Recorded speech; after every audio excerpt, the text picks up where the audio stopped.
I know at the end of the day, I have at least 2 teachers that I can go back to.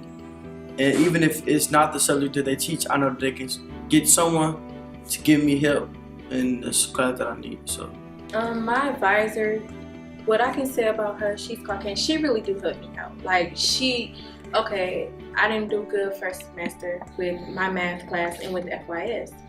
And my math class, I now have a 3.0 on her. And she actually emailed me. She congratulated me. Like today I had a meeting with her. She made me feel proud about my success so far. And she got this thing to where she know that I can do it. And I love that about her because out of everybody that I've been to in student service as being a Caucasian, she the only one who I love her. Like, she really helped me out. And she emails me. She check up on me. She always say, "You got it, Victoria, and I know you can do it." Tell me again what you think that the instructors think when they see you. Tell me that. I feel like they judge you off of what you're wearing.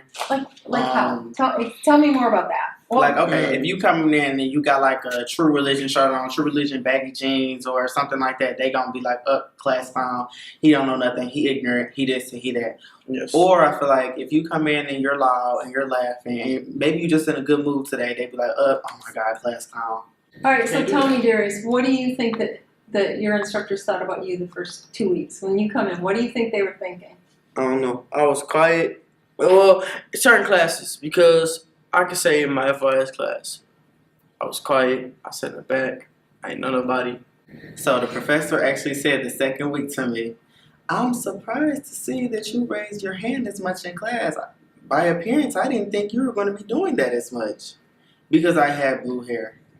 I think that I find that so not mature for you to be a professor, for you to be a teacher, instructor. I feel that it's so disrespectful. You did not take your job seriously. I feel like you're just doing it for the money because you can't judge a young man or young lady off their appearance. No, that's not right. In the field of work that you do, you have to interact and teach kids of all sorts of color, skin tone, different languages, different backgrounds. It's some students in my class who catch on like slow, like they get the material, they be like, okay, I kind of understand it, but I don't. I need you to go back.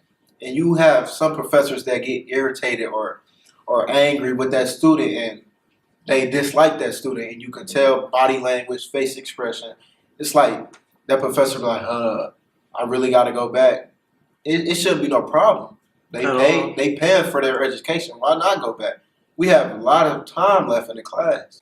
They act like we're gonna know everything off that. As far as with two, I feel like with picking in classes, they feel like we're supposed to know this stuff.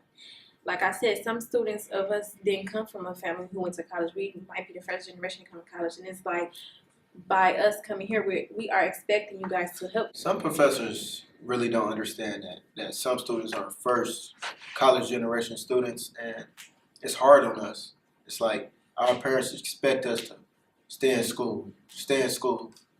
But of course we're going to stay in school, but also the professors, they feel like we should know everything and don't give us a break, and they just put work and tons of work on us. They feel like us coming into college, we already know what to do. A lot of high schools in Detroit, they don't really tell you what to do when you get to college. It's like the professors feel like you're always supposed to know certain things. Like, we're not. We don't know a lot of stuff.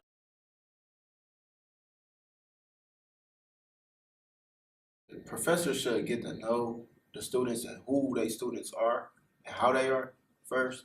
Get to know your kids or your students before you judge them or before you treat them a certain way.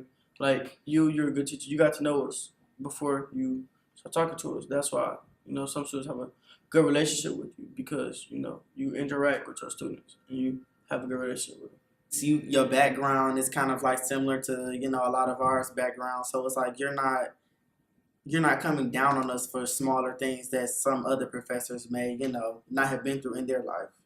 So it's like, it's like you're more compassionate about you really want us to succeed. It's not like a front. It's not like you just saying it just because like you're a professor. You really mean it.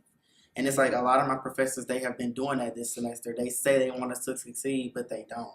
You came in. You was so happy. I'm like, You yes. You was upfront Yes, about yes. it. The first, you was like, the first day, you was like, Are you honest? that's how I feel. Like you, Positive attitude. Yeah. Student you, positive. I can have a bad day. I come to your classroom to just make my mood better I'm like, every day. I'm going to Amy class today. Right, can't like I say got no Amy more. class. You can't be late to Amy class. Right. You can't be late to Amy class.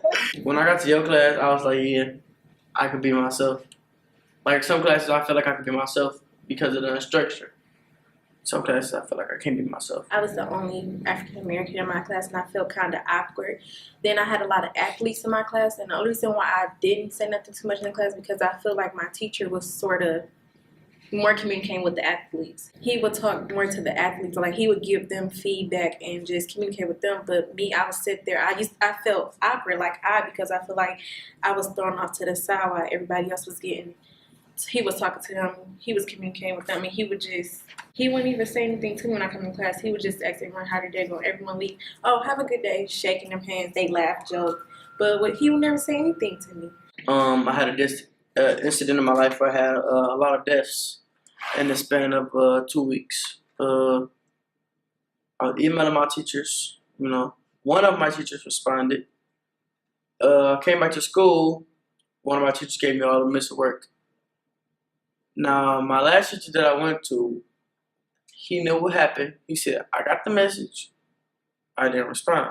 I asked him why not. He said, just because that happened, it doesn't mean you can miss school. I said, I agree to a certain extent.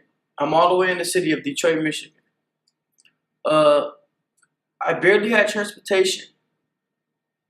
So if there's a problem with communication with your students, you could have told me, okay, sorry for your loss, but I can't allow you to make up the work, or he could have told me something of that nature.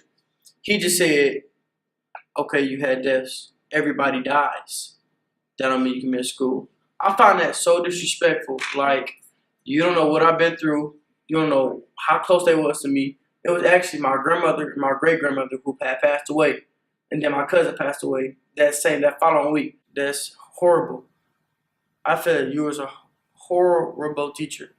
Like, no, like. How long did you miss, Darius? Spending 3 weeks.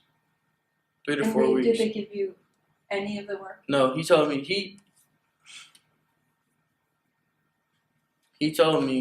he said, I'm glad you're here today. You can't make up the work.